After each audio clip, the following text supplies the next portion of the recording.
மனுஷன் கோவப்படாமல் இருக்கணும், போகணும் வரணும்னு. அதுக்கு சொல்லுவோம் நாங்கள் சும்மா கதை ரூபமாக சொல்கிறது. அங்கே வேதாத்திரி மகரிஷின்னு இருக்கார். அவர் இதில் வந்து சினம் தவிர்த்தல்னு பயிற்சியை கொடுப்பாங்க. குடும்ப தலைவர்கள் பெரியவங்கள்லாம் வந்து அந்த பயிற்சியை எடுத்துக்கணும். என்னை கூப்பிட்டாங்க ஒரு தரம், சினம் தவிர்த்தல்னு ஒரு பயிற்சி கொடுக்குறோம், அதில் நீ வந்து பேசுன்னாங்க. நான் சொன்னேன், நான் பயிற்சிக்கு வேணா வரேன், என்னை பேச வேண்டாம் சார், நான் வந்து பயிற்சி கற்றுக்கிறேன்னு. இல்லை நீ அதெல்லாம் பயிற்சி நாங்கள் கொடுக்குறோம், நீ உனக்கு என்ன தெரியுமோ சொல்லு, மனுஷன் கோவப்படாமல் இருக்கணும், அதுக்கு ஏதாவது வழி சொல்லிட்டு போ அப்படின்னு கூப்பிட்டாங்க. சரின்ட்டு போனேன். போய் அங்கே போய் நான் சொன்னேன், இது மாதிரி எனக்கு தெரிஞ்சது ஒரு கதை மாதிரி சொன்னேன். மீனம்பாக்கம் ஏர்போர்ட், அங்கே ஜப்பானுக்கு போக வேண்டிய ஒரு பிரயாணி லக்கேஜோடு நிற்கிறார் நிறையா. இதை வாங்கி பிளேனில் ஏற்றக்கூடிய ஒரு தொழிலாளி அவர்கிட்ட ஒரு சண்டை போடுறார், அடிக்க போகிறார், திட்டுறாரு, கண்டாமலான்னு திட்டுறார். அவர் இதை ஒருத்தர் பார்த்துக்கிட்டே இருக்கார். அந்த சினம் தவிர்த்தல் பயிற்சி கொடுக்குற பேராசிரியர் ஒருத்தர் பார்த்துக்கிட்டே இருக்கார். இது எப்படி இவன் இந்த ஆள் அவ்வளவு கோபமாக அடிக்க போகிறான், திட்டுறான் அந்த பெரிய மனுஷன், இவர் பதிலுக்கு அவர் திட்டவே இல்லையே. அந்த தொழிலாளி சிரிச்சுக்கிட்டே சரி சார் அப்படின்னுட்டே இருக்கான். இவர் லக்கேஜை வாங்கி பிளேனில் ஏற்றுற தொழிலாளி இப்போ கண்ணாவுடன் அடிக்க போகிறான், திட்டுறான், முகம் செவந்து போச்சு. இவருக்கு என்ன ஆச்சரியம்னா, இந்த ஆள் இவ்வளவு கோவப்படுறான், அதை வாங்கி அந்த தொழிலாளி கொஞ்சம் கூட முகத்தில் கோபமே படலையே, சிரித்த முகத்தோடு இருக்கானே, இவன் வந்து நமக்கு பயிற்சி வகுப்பு எடுக்கலாம் போல இருக்க அப்படின்னு இவர் நினச்சிட்டார். ரொம்ப நேரம் அவர் கத்திக்கிட்டு இருந்தார். சரி சார்ன்ட்டு அதை வாங்கிட்டு அவர் போயிட்டார். போனதுக்கப்புறம் அவர் இந்த ஆள் அப்புறம் பிளேன் வந்தது, ஏறி அவர் போயிட்டார், ஜப்பானுக்கு போயிட்டார். அதுக்கப்புறம் இந்த சினம் தவிர்த்தல் பேராசிரியர் ஓடி போய் அந்த தொழிலாளியை பிடிச்சி கொண்டு வந்தார். இந்த பாருப்பா, நான் வந்து காலையிலேருந்து பார்த்துக்கிட்டு இருக்கேன், அந்த ஆள் உன்னை அடிக்க வந்தான், திட்ட வந்தான், இவ்வளவு கோவப்படுறான், உனக்கு பதிலுக்கு நீ கோவமே படலையே, உனக்கு கோவமே வராதா, அது எப்படி நீ சினம் தவிர்க்கிறது, எப்படி உனக்கு கோவமே வரலையா அப்படின்னு கேட்டிருக்கார். அப்போ அந்த தொழிலாளி சொன்னாரா, அப்படி இல்லை சார், மனுஷன்னு பிறந்தால் கோவம் படாமல் இருக்க முடியாது, எல்லாருக்கும் கோவம் வரும், அது அவங்கவுங்க வழியில் டீல் பண்ணுவாங்க, நான் அதை என் வழியில் டீல் பண்ணேன், அவ்வளோதான். அப்போ அவர் திட்டும்பொழுது உனக்கு கோபம் வந்தது தானே? வந்தது சார். அப்போ அது எப்படி டீல் பண்ணேன்னு கேட்டிருக்காரு. அப்போ இவன் சொன்னான், நான் ஒன்றும் இல்லை சார், அந்த பிரயாணி வந்து இப்போ ஜப்பானுக்கு போயிட்டுருக்கார், அவர் லக்கேஜெலாம் அமெரிக்கா போயிட்டுருக்கு,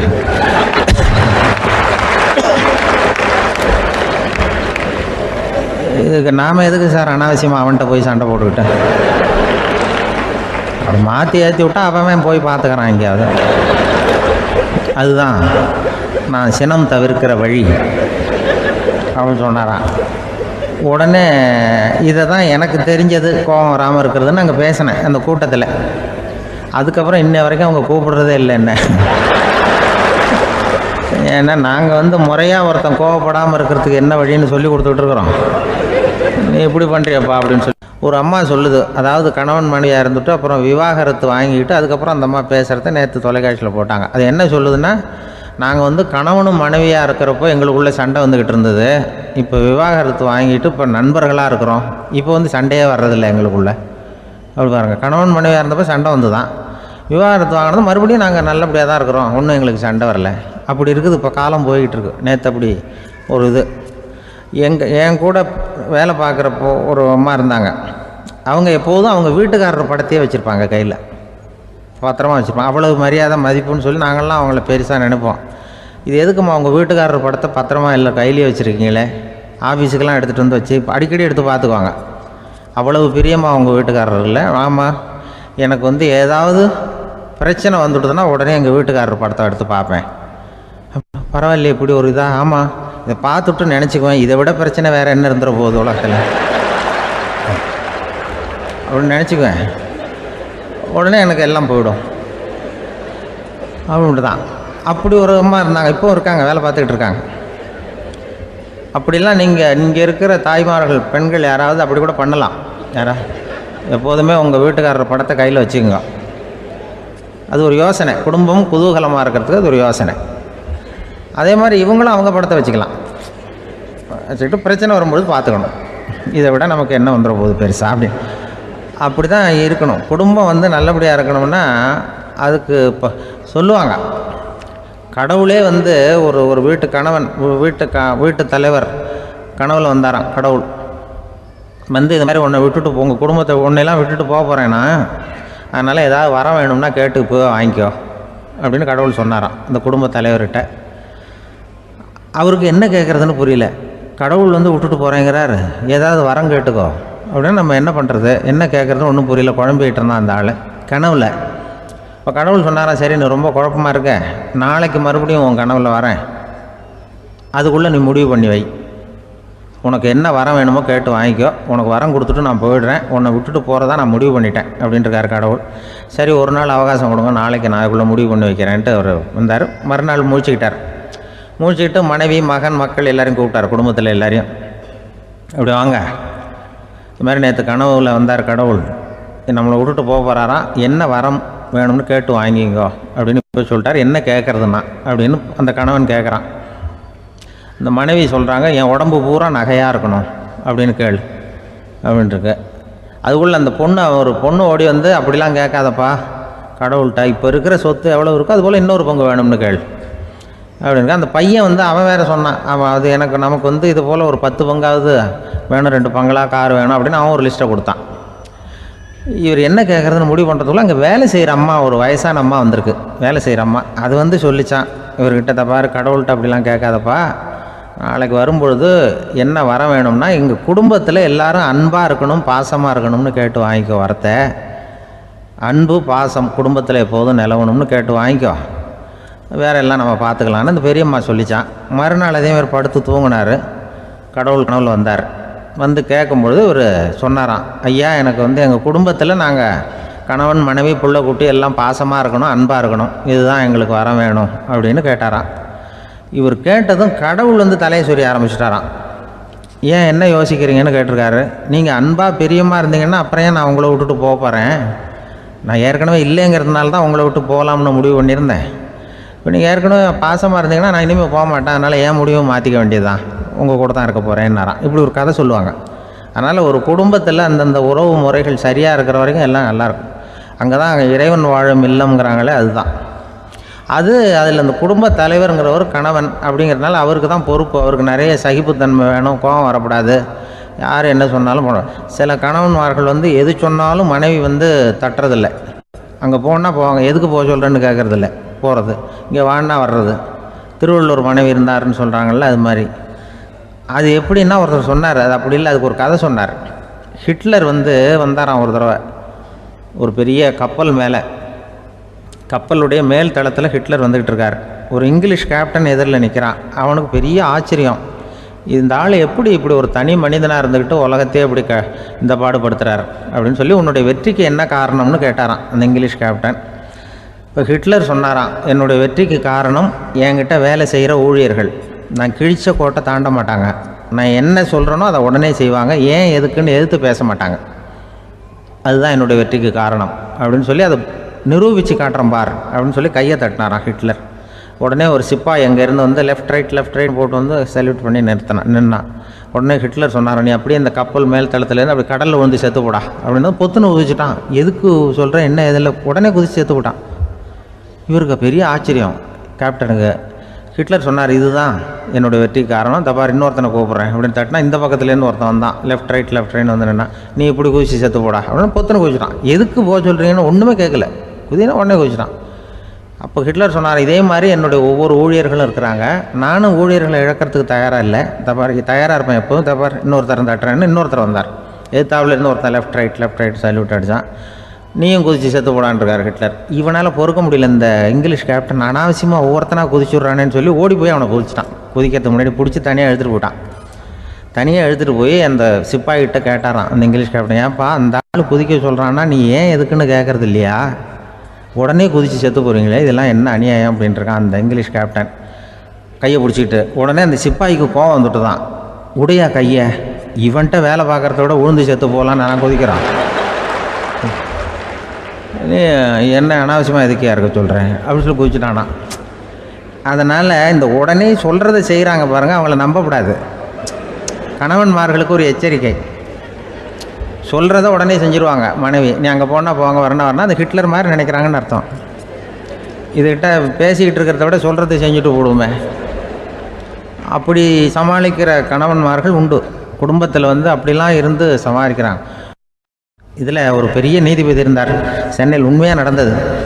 சென்னையில் ரொம்ப காலத்துக்கு முன்னாடி காந்தி இருந்த காலத்தில் சென்னையில் ஒரு நீதிபதி, அவர் ஒரு நாள் நீதி கோர்ட்லாம் விட்டு ரொம்ப கஷ்டப்பட்டு ராத்திரி சும்மா போய் உடனே வீட்டுக்கு வரல. கோர்ட்டினுடைய நடவடிக்கை முடிஞ்சு வீட்டுக்கு வராமல் போய் எங்கெங்கேயோ போய் சுற்றிவிட்டு அந்த நண்பர்களோடு அப்படி உல்லாசமாக அப்படி கொண்டாடி விட்டு ராத்திரிக்கு வந்திருக்கிறாரு வீட்டுக்கு 1 மணிக்கு. அப்போ அந்த வயசான அம்மா வாசல்லையே காத்துக்கிட்டு இருக்கு.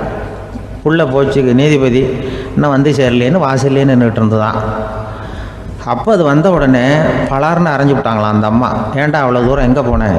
என்ன தான் நீதிபதியாக இருந்தாலும் அவங்களுக்கு உள்ள தானே. பலார்னு அரைஞ்சி விட்டாங்க. உடனே அவர் கலங்கி போய் அழுதாராம். மறுநாள் கேட்டிருக்காங்க அந்த பக்கத்தில் இருந்தவங்க, ஏன் நீ வந்து பெரிய நீதிபதி, பெரிய பதவியில் இருக்க, அதனால் உன்னை உங்கள் அம்மா அடிச்சிட்டாங்கன்னு அழுதியா அப்படின்னு கேட்டாங்களாம்.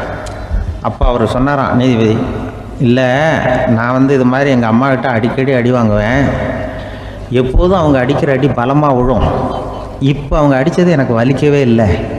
அந்த அளவுக்கு அவங்களுக்கு வயசாகிட்டுதே, பலம் குறைஞ்சிட்டுதேன்னு நினச்சி அழுதேன் அப்படின்னுக்காரான். அதுதான் புள்ள அம்மா பேரில் உள்ள பாசங்கிறது. இதே போல் நான் சொன்னது மாதிரி முன்னாடி இவர் ஒரு இறைநேச செல்வர் ஒருத்தர் இருந்தார். ஒரு அம்மா வந்து எனக்கு அப்பா தண்ணி கொடுப்பா அப்படின்றது படுக்கையில் இருந்த அம்மா. இவர் ஏதோ படிச்சுக்கிட்டு இருந்தவர், ஒரு சின்ன இளைஞர். உடனே ஓடி போய் ஒரு குவளையில் தண்ணி எடுத்துகிட்டு போய் அம்மாவுக்கு முன்னாடி நிற்கிறார். முன்ன அந்த அம்மா அதுக்குள்ளே தூங்கி போச்சு. இவர் அந்த தண்ணியை வச்சுக்கிட்டு அவர் பாட்டு நிற்கிறார். விடிஞ்சு போச்சு. விடிகிற சமயத்தில் அந்த அம்மா முடிச்சு பார்க்குது, பையன் தண்ணியோட கையில் வச்சுட்டு நிற்கிறார். ஏம்மா என்னப்பா நீ ராத்திரி பூரா தண்ணியோடு நின்றுக்கிட்டு இருக்கிறியா எனக்கா அப்படின்னு. அப்பா அவர் சொன்னாராம், ஆமாம்மா ராத்திரி தண்ணி தாகமாக இருக்குன்னு கேட்டிங்க, உடனே தண்ணி கொண்டு வந்துட்டேன். ஓடி வந்து பார்க்கும்பொழுது நீங்கள் தூங்கிக்கிட்டு இருந்தீங்க. தூங்கிட்டு இருக்கும்பொழுது உங்களை எழுப்ப வேண்டாம், தூக்கத்தை கெடுக்க வேண்டாம்னு நான் நினச்சேன். அதனால் எழுப்பலை. தூக்கம் முழிக்கிற சமயத்தில் உடனே தாகமாக இருக்கும், தண்ணி குடிக்கணும்னு ஆசைப்படுவீங்க, அதனால் தண்ணியை பக்கத்துலேயே வச்சுட்டு நிற்கிறேன் அப்படின்னு அந்த இளைஞர் சொன்னாராம். அப்படியே கட்டி பிடிச்சிட்டு நீ பிற்காலத்தில் பெரிய அறிஞராக வருவேன்னு சொல்லி அந்த அம்மா வரணும்னு சொல்லி இறைவனை வேண்டாங்களாம். அவர் தான் இஸ்லாமிய மார்க்கத்தில், தீன் மார்க்கத்தில் பெரிய ஆளானது. அதாவது ஷர்புதீன் யாஹ்யான்னு ஒருத்தர், அவர் பெரிய இஸ்லாமிய பேரறிஞராக வந்தார். இப்படி அம்மா பேரில் பாசமாக உள்ளவங்கள்லாம் இருந்தாங்க நிறையா. அப்படி அந்த குடும்பத்தில் வந்து அந்த பாசம் நேசம் எவ்வளவு இருக்கோ அவ்வளவுக்கு அவர்கள் உயர்வார்கள்ங்கிறது தான் நம்முடைய பெரிய இதெல்லாம் பெரியவங்கள்லாம் சொல்லியிருக்கிறது அதுதான். அதனால தான் அந்த கணவனுடைய பங்கு என்ன, மனைவியினுடைய பங்கு என்ன, பிள்ளைகளுடைய பங்கு என்னங்கிறத பற்றி ரொம்ப விவரமாக சொல்கிறதுக்காக தான் அதை பற்றி நாம் சிந்திக்க வேண்டிய நேரம் இதுங்கிறதுனால தான். கணவனுக்கு வந்து இது வந்துடக்கூடாது, அதாவது கோபம் வரக்கூடாது, நிதானம் வேணும் அப்படின்லாம் சொல்லுவாங்க. நிதானம், கணவன் வந்து கோபப்படக்கூடாதுமா. அதுக்கு நாங்கள் கோபம் மனுஷனுக்கு சினம் தவிர்த்தல்னு பயிற்சியெல்லாம் கொடுக்குறாங்க. இப்போது ஒரு கோவிலில் ஆன்மீக சொற்பொழிவு நடந்துக்கிட்டு இருக்குது. ஒரு பெரியவர் பேசிக்கிட்டு இருக்கார். கடவுளை பற்றியும் சொர்க்கத்தை பற்றியும் மனுஷனை பற்றியும் அவர் விவரமாக பேசுகிறார். எல்லாரும் உட்காந்து கேட்குறாங்க. அந்த கூட்டத்தில் ஒரு தத்துவ ஞானியும் உட்காந்துருக்கிறார். அவருடைய நண்பர். பேசி முடித்ததும் அந்த பெரியவர் மேடையை விட்டு இறங்கினார். நேராக அந்த தத்துவ ஞானிகிட்ட வந்தார். எப்படி இருந்தது என்னுடைய பேச்சு அப்படின்னு கேட்டார். நீங்கள் பேசினது ஒன்றுக்கு ஒன்று முரண்பாடாக தெரிஞ்சுது அப்படின்னாராம் இவர். நான் என்ன அப்படி தப்பாக பேசிவிட்டேன் அப்படின்னாராம் அவர். கடவுளை நம்புகிறவன் சொர்க்கத்துக்கு போவான்னு சொன்னீங்க, அப்புறம் நல்ல விதமாக வாழறவன் சொர்க்கத்துக்கு போவான்னு சொன்னீங்க அப்படின்னாராம். இதில் என்ன முரண்பாடுன்னு கேட்டிருக்கார் அவர். இதில் தான் முரண்பாடு தெரியுது எனக்கு. அதாவது இங்கே ஒருத்தன் எல்லா தப்பும் பண்ணிக்கிட்டு இருக்கிறான், அவன் வந்து கடவுளை நம்பினான்னா அவன் சொர்க்கத்துக்கு போவானா? இது என்னுடைய முதல் கேள்வி. இல்லைன்னா ஒருத்தன் வந்து எந்த தப்பும் பண்ணல, ரொம்ப ஒழுங்காக வாழ்ந்துக்கிட்டு இருக்கிறான், ஆனால் அவன் கடவுளை நம்பலை, அவன் என்ன நரகத்துக்கு தான் போவானா? கடவுள் நம்பிக்கை உள்ள ஒரு திருடன் என்ன ஆவான், எங்கே போவான்? கடவுள் நம்பிக்கையே இல்லாத ஒரு நல்லவன் என்ன ஆவான், எங்கே போவான்? ஒருத்தன் இங்கே கடவுள் நம்பிக்கையோடு வாழறது முக்கியமா அல்லது நல்லவனா வாழறது முக்கியமா? இதுதான் இவர் கேட்ட கேள்வி. இதை கேட்டதும் அந்த பெரியவர் வந்து குழம்பி போட்டார். அவர் சொன்னது நியாயம் தானே. கடவுளை நம்புறவன் தான் சொர்க்கத்துக்கு போவான்னா பேசாமல் கடவுளை நம்பிக்கிட்டு இந்த உலகத்தில் எல்லா தப்பும் பண்ணிக்கிட்டு இருக்கலாமே. பேச்சாளர் குழப்பத்தோடு வீட்டுக்கு போனார். படுத்து தூங்கினார். ஒரு கனவு வந்தது. கனவுல அவர் ஒரு ரயிலில் வேகமாக போயிட்டு இருக்கிறார். எதிரில் உட்காந்துருக்கிறவரை பார்த்து நாம் இப்போ எங்கே போகிறோம்னு கேட்டார். சொர்க்கத்துக்கு போயிட்டு இருக்கிறோம் அப்படின்னாங்களாம். ரயில் போய் நின்றுது. இவர் இறங்கினார். இங்கே கௌதம புத்தர் இருப்பார், சாக்ரட்டிஸ் இருப்பார், அவங்கள பார்க்கறதுக்கு ஒரு நல்ல வாய்ப்பு அப்படின்னு நினச்சிக்கிட்டே அங்கேயும் இங்கேயும் பார்த்தார். அங்கே யாருமே இல்லை. ஒரே பாலைவனம் மாதிரி இருக்குது. பச்சை இல்லை, பசுமை இல்லை, பூக்கள் இல்லை, மரம்லாம் மொட்டையாக நிற்கிது. எலும்பும் தோலுமா சில முனிவர்கள் அங்கேயும் இங்கேயுமா உட்காந்துருக்குறாங்க. இவர் அவங்ககிட்ட போய் இந்த புத்தர், சாக்ரட்டிஸ் இவங்கெல்லாம் எங்கே இருக்கிறாங்கன்னு கேட்டாராம். அப்படி யாரும் இங்கே இல்லையே, அவங்கெல்லாம் யாரு அப்படின்னு திருப்பி கேட்டிருக்கிறாங்க. இவருக்கு அதிர்ச்சியாக போச்சு. அப்படின்னா அவங்க எங்கே போயிருப்பாங்க? உடனே ரயில் நிலையத்துக்கு ஓடி வந்தார். அப்போ தான் நரகத்துக்கு ஒரு ரயில் புறப்பட்டுக்கிட்டு இருந்தது அங்கேருந்து. அதில் ஏறி உட்காந்தார். ரயில் வேகமாக போச்சு. நரகம் நெருங்க நெருங்க காற்று குளிர்ச்சியாக வீச ஆரம்பிச்சுதான். வெளியில் பசுமையாக இருந்துதான். அழகான மலர்கள், அழகான நீர்நிலைகள், நந்தவனங்கள், ரொம்ப அருமையாக இருக்குது. ரொம்ப அங்கே இருந்தவங்கெல்லாம் ரொம்ப மகிழ்ச்சியாக உல்லாசமாக வேறு இருந்திருக்கிறாங்க. எங்கே பார்த்தாலும் ஆடல் பாடல் உற்சாகம். இவர் ரயிலை விட்டு இறங்கினார். அவருக்கு சந்தேகம், இதுவா நரகம் அப்படின்னு விசாரிச்சிருக்கார். ஆமாம், இதுதான் நரகம்னாங்களாம். எனக்கு ஒரு சந்தேகம் இருக்கார். என்னன்னு கேட்டிருக்காங்க. கௌதம புத்தரும், சாக்ரட்டிஸும், லாவோஸும் இவங்க மாதிரி இன்னும் பல பேரும் கடவுள் நம்பிக்கை இல்லாதவங்க, அவங்கெல்லாம் இங்கே இருக்கிறாங்களா அப்படிங்கிறது தான் என்னுடைய சந்தேகம் அப்படின்னாரா. இப்போ அவங்க சொல்லியிருக்கிறாங்க, இப்போ நீங்கள் பார்க்குறீங்களே பசுமையும் பச்சை பயிர்களும் ஆடல் பாடல்களும் அழகிய மலர்களும், இது எல்லாமே கௌதம புத்தரும் சாக்ரட்டிஸும் அது மாதிரி மகான்களும் இங்கே வர ஆரம்பித்த பிறகு தான் உண்டாக ஆரம்பிச்சுது. இந்த பிரதேசத்தை அவங்க வந்து அப்படியே மாற்றிவிட்டாங்க. இப்போலாம் இங்கே இருக்கிறவங்க யாரும் சொர்க்கத்துக்கு போகிறதுக்கே ஆசைப்படுறதில்ல அப்படின்னாங்களாம். இந்த அதிர்ச்சியிலேயே அந்த பெரியவர் கனவு கலைஞ்சி முழிச்சுக்கிட்டார். இதில் இருக்கிற கருத்து என்னன்னா, நல்லவர்கள் எங்கே இருக்கிறாங்களோ அந்த இடத்துக்கு பேர் தான் சொர்க்கம். சொர்க்கம் நரகம்ங்கிறதெல்லாம் ஆன்மீக பண்புகள், அவ்வளவுதான். ஒரு ஊரில் 2 இணைபிரியாத நண்பர்கள். ஒருத்தன் கேட்டான், இப்போ கடவுள் நம்ம முன்னாடி வந்து உங்கள் 2 பேரில் யாராவது ஒருத்தர் மட்டும் என்னோட சொர்க்கத்துக்கு வரலாம் அப்படின்னு கூப்பிட்டா நீ என்ன சொல்லுவேன்னு கேட்டானா. இவன் ரொம்ப பெருந்தன்மையாக உன்னையே அழைச்சிட்டு போக சொல்லிடுவேன் அப்படின்ட்டுருக்கான். அப்படின்னா உனக்கு சொர்க்கம் வேணாமான்னு கேட்டிருக்கான் அவன். நீ என்னை விட்டுட்டு போனாவே அப்புறம் இந்த பூலோகமே எனக்கு சொர்க்கம் தாண்டா அப்படின்னு நானா இவன். குடும்பத்தில் ஒருத்தர் அனுசரிப்பு தன்மைங்கிறது ரொம்ப அவசியம். கணவன் மனைவின்னா அனுசரித்து போகணும்னு சொல்லுவாங்க. அதாவது ஒரு கணவன் அதுக்காக தான் அந்த காலத்துலலாம் ஒரு வீட்டுக்கு வந்து மாப்பிள்ளை தேடுறதுங்கிறது ஒரு பெரிய குடும்பத்தை நிர்வகிக்கிற அளவுக்கு ஒரு கணவனாக வரக்கூடிய எப்படி இருக்கணும் அப்படின்னா, அந்த காலத்தில் புலி வேட்டைக்கு போகணும். ஒரு பொண்ணுக்கு மாப்பிள்ளை தேடுறதுன்னா நம்ம தமிழ் பழக்கம் என்னென்னா, காட்டுக்கு போய் ஒரு புலியை வேட்டையாடிட்டு வரணும். அந்த புலி பல்லு அல்லது நகத்தை கொண்டுட்டு வரணும் அந்த இளைஞன். அதை வந்து வீட்டில் கொடுப்பான். அதை தான் கட்டி அதை வந்து இதாக கட்டுவாங்க, மாலையாக போடுவாங்க, தாலியாக கட்டுவாங்க. அதாவது வீரம் இருக்கா பையனுக்குன்னு பார்ப்பாங்க. ஒரு பொண்ணு வேணும்னா நீ முதல்ல வீட்டுக்கு பொண்ணு கேட்க போகக்கூடாது, காட்டுக்கு போகணும். போய் புலியை கொண்டு வா, அதுக்கப்புறம் தான் உனக்கு பொண்ணு அப்படின்னு சொல்லுவாங்க. இப்போலாம் ஏன் போகிறதில்லைன்னா, இப்போலாம் ஒருத்தனை வந்து காட்டுக்கு போய் புலிப்பல் கொண்டு வான்னா புலி தான் மாப்பிள்ளையாக வரும். அதனால தான் இப்போ போகிறதில்ல யாரும் காட்டுக்கு. அப்போ வந்து பெண்களும் வந்து ரொம்ப வீரமாக இருந்தாங்க. பெண்கள் மூலம் அந்த காலத்தில் எப்படின்னா, முறத்தாலேயே புலியை துரத்துவாங்களாம். நம்ம பழைய பாட்டிலெல்லாம் பார்த்துருப்பீங்க. முறத்தால் புலியை விரட்டினாங்கன்னு வரும் பழைய பாட்டு. ஒரு அந்த அளவுக்கு பெண்களுக்கு வீரம். இப்போ கல்யாணம் ஆகி இந்த காலத்தில் ஒரு கணவனை வந்து விரட்டிட்டு வந்தாங்களாம் முறத்தை எடுத்துக்கிட்டு. ஒரு மனைவி அவன் பயந்துட்டு வெளில ஓடி வரான். பின்னாடி முறத்தை எடுத்துகிட்டு அந்த அம்மா ஓடி வருது. இவனை தனியாக பிடிச்சி கொண்டு போய், என்னப்பா இந்த மனைவிட்டு இப்படி பயந்து ஓடி வரியே, முறத்தால் துரத்துறா இப்படி வரியே அப்படின்னு தான் அவன் அப்படியே தடுமாறிக்கிட்டு, அதெல்லாம் ஒன்றும் இல்லை, அவன் என்னை புலியாக நினைக்கிறா அப்படின்னு ஒரு பெருமையாக சொல்லிட்டானான். அந்த காலத்தில் புலியை தான் முறத்தால் விரட்டினாங்க, இப்போ புருஷனை விரட்டுறாங்க அப்படின்னு சொல்லி. அப்படி அந்த காலத்தில் வந்து கணவனுக்கு ஒரு குடும்பத்தை நிர்வகிக்கிற திறமை இருக்கா, உடல் வலிமை தான் முக்கியம். இப்போ கூட மதுரை பக்கத்தில் ஐயாவுக்கு தெரியும், அந்த இளவட்டக்கல்லுன்னு ஒரு ஊருக்கு ஊர் எல்லையில் கிடக்கும். ஊர் எல்லையில் ஒரு பெரிய கல் கிடக்கும். அந்த ஊருக்கு பொண்ணு கேட்க போகிறவங்க அந்த கல்லை தலைக்கு மேலே தூக்கி காட்டணும். அப்படியே தூக்கி தலைக்கு மேலே வசதி கீழே போடணும். அந்த வலு இருந்தால் தான் நீங்கள் அந்த ஊருக்குள்ளேயே போகலாம், பொண்ணு கேட்குறதுக்கு போகலாம். இல்லைன்னா நீ திரும்பி போக வேண்டியதான். அந்த வலிமை இருக்கா மாப்பிள்ளைன்னு பார்க்குறாங்க. இளவட்டக்கல்லுன்னு பேர். அப்போ என்ன பண்ணாங்கன்னா, ஒரு 1000 வருஷத்துக்கு முன்னாடி அந்த கல்லை தலைக்கு மேலே தூக்கி கீழே போடுவாங்களாம்.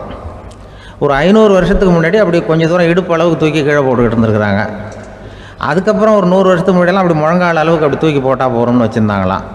இப்போ நான் அந்த ஊருக்கு என் கூட பழனிசாமின்னு ஒருத்தர் இருக்கார். அவர் போய், உனக்கு எப்படிப்பா இந்த ஊரில் கல்யாணம் ஆச்சு அப்படின்னா, இப்போலாம் நாங்கள் தொட்டு கும்பிட்டா போகிறோம், அதை அசைக்கிறது கூட இல்லை. அப்படி ஆகிட்டுது. ஒரு குடும்பத்தை கணவனாக வரப்போகிறவனுக்கான தகுதி அந்த காலத்தில் அப்படி இருந்துதான். அப்படி வந்து கணவன் வந்து தேர்ந்தெடுக்கிறது, குடும்ப தலைவனை தேர்ந்தெடுக்கிறது ஒரு பெரிய காரியம். ஒரு பெரிய செல்வந்தர் போட்டி வச்சாராம். ஒரு நீச்சல் குளம், அதில் யார் வேணாலும் குதித்து அந்த பக்கம் போய் கரையேறலாம். அந்த நீச்சல் குளத்தில் விஷப்பாம்புலாம் கிடக்கு. யார் துணிஞ்சு அந்த விஷப்பாம்பு இருக்கிற குளத்தில் குதித்து அந்த பக்கம் போய் கரையேறானோ அவனுக்கு ஒரு 100 ஏக்கர் நிலம் கொடுப்பேன். அது வேண்டான்னா ஒரு 1000 ஆடு கொடுப்பேன். அதுவும் வேண்டான்னா என் பொண்ணை கொடுப்பேன் அப்படின்னு போட்டி வச்சார். அதான் மாப்பிள்ளையை தேர்ந்தெடுக்கிறதுக்கு அவர் ஒரு வழி, நீச்சல் குளத்தில் குதித்து கரையேறணும். இப்போ அந்த ஊரில் இருக்கிற இளைஞர்கள்லாம் வந்து பார்க்குறாங்க அந்த குளத்தில் குதிக்கணும்னு. ஆனால் குளத்தில் வெறும் விஷப்பாம்பெலாம் கிடக்கு. இது என்ன பண்ணுறதுன்னு பார்த்தா யாருமே குதிக்கிறதுக்கு தைரியம் வரல. திடீர்னு ஒருத்தன் துணிஞ்சு குதித்தான். படபடன்னு அடிச்சுட்டு போய் அந்த பக்கம் கரையேறிட்டான். கரையேறின உடனே பரவாயில்லையே ஒரு ஆள் வந்துட்டான்னு சொல்லி அவனை அந்த இளைஞனை போய் பிடிச்சிட்டு வந்தாங்க. அந்த பெரியவர் கேட்டார், ஏப்பா இவ்வளவு பெரிய விஷப்பாம்பெல்லாம் கிடக்கிற நீச்சல் குளத்தில் நீ துணிஞ்சு குதித்து கரையேறி இருக்கிற, உனக்கு என்ன 1000 ஏக்கர் நிலம் கொடுத்துறவா, 100 ஏக்கர் நிலம் கொடுக்கவா சொல்கிறப்படி அப்படின்னா வேண்டாம் சார்ன்றான். ஓஹோ அப்படின்னா ஒரு 1000 ஆடு வேணுமா உனக்கு அப்படின்னா அதுவும் வேண்டாம் சார். ஓ அப்படின்னா என் பொண்ணு வேணுமா அப்படின்னா அதுவும் வேண்டாம் சாருங்கிறான். அப்புறம் எதுக்குடா குதிச்சுன்ட்டு என்ன உனக்கு என்ன தான் வேணும் அப்படின்னு கேட்டிருக்காரு. என்னை எவன் பிடிச்சி தள்ளி விட்டவன்னு தெரியணும் அப்படின்ட்டுருக்கான். அதுக்காக அவன் பார்த்துருக்கான். அப்படி இருந்தால் தான் துணிச்சல் வரும் இந்த காலத்தில். எதுக்கு இவ்வளவு சங்கடம்லாம் வச்சாங்கன்னா, ஒரு குடும்பத்துக்கு தலைவராக வர வேண்டிய ஒரு ஆள், கணவனாக இருக்க வேண்டியவனுக்கு துணிச்சல் இருக்கா, தைரியம் இருக்கா அப்படிங்கிறது பார்க்குறதுக்காக இப்படிப்பட்ட தேர்வு முறைகள்லாம் வச்சுருந்தாங்க அந்த காலத்துலலாம். இப்போலாம் கல்யாணம் பண்ணுறது ஆளுக்கு நேரில் பார்க்காமலே கூட கல்யாணம் நடக்குது இன்டர்நெட்டில். இப்போ சர்டிஃபிகேட் கேட்குறாங்க, நோய் நொடி இல்லாமல் இருக்காரா பார், காட்டுக்கெலாம் போக வேண்டாம், நேராக ஆஸ்பத்திரிக்கு போய் ஒரு சர்டிஃபிகேட் வாங்கிட்டு வா, உனக்கு ஒன்றும் வியாதி இல்லைன்னு ப்ரூவ் பண்ணு, அதுக்கப்புறம் பார்த்துக்கலாம், மற்றதை பேசுவோம் அப்படின்னு சொல்லி அப்படி இருக்குது நிலைமை. அதனால் குடும்பத்தில் வந்து அந்த கணவனாக இருக்கிற வேண்டியவனுக்கு பொறுப்பு அதிகம். ஏன்னா எல்லாத்தையும் அனுசரித்து போக வேண்டியதாக வந்தான். ஒரு அரசன், அவனுக்கு வயசாயிட்டுது. அதனாலேயே இந்த கவலை பயம் எல்லாமும் அதிகமாயிட்டுது. மரண பயம், ராத்திரியில் சரியாக தூங்க முடியல, இப்படி ஆயிட்டுது நிலைமை. அந்த அரசன் ஏற்கனவே எப்படின்னா போர்க்களங்களில் எத்தனையோ பேரை ஓட ஓட விரட்டி இருக்கிறான். இருந்தாலும் இப்போ அந்த துணிச்சல்லாம் எங்கேயோ போயிட்டுது. பேசாமல் படுத்துருக்குறான். அப்படியே படுத்தாலும் தான் தூக்கம் வர மாட்டேங்குது. என்ன பண்ணலாம்னு யோசித்தான் இந்த மன்னன். உடனே எல்லா அமைச்சர்களையும் கூப்பிட்டான். எனக்கு வந்து நிம்மதி இல்லை, எதை நினச்சாலும் பயமாக இருக்குது, எனக்கு ஒரு ஆலோசனை சொல்லுங்க அப்படின்னா. என்ன ஆலோசனை வேணும் அப்படின்னு சொல்லி கேட்டாங்க. எனக்கு ஒரு நெருக்கடியான சந்தர்ப்பம் ஏற்பட்டு போச்சுன்னு வச்சுக்கோங்க. அந்த நேரத்தில் நீங்கள் யாருமே என் பக்கத்தில் இல்லை ஆலோசனை சொல்கிறதுக்கு அப்படின்னா, அந்த சமயத்தில் எனக்கு உபயோகப்படுற மாதிரி ஒரு வாசகம், பொன்மொழி ஏதாவது சொல்லுங்கள். அதை வந்து நான் என்னுடைய வைர மோதிரத்துக்கு அடியில் பதிச்சு வச்சுக்கிறேன் அப்படின்னார். தேவைப்படுறப்போ உதவும் அப்படிங்கிறதுனால. அவர் போட்டிருந்த மோதிரமும் அதுக்கு தகுந்த மாதிரியே திறந்து மூடுறது மாதிரி அமைஞ்சிருந்தது. ஏதாவது வாசகம் எழுதுனா உள்ற வச்சுக்கலாம், அதுக்கான வசதி அதில் இருந்தது.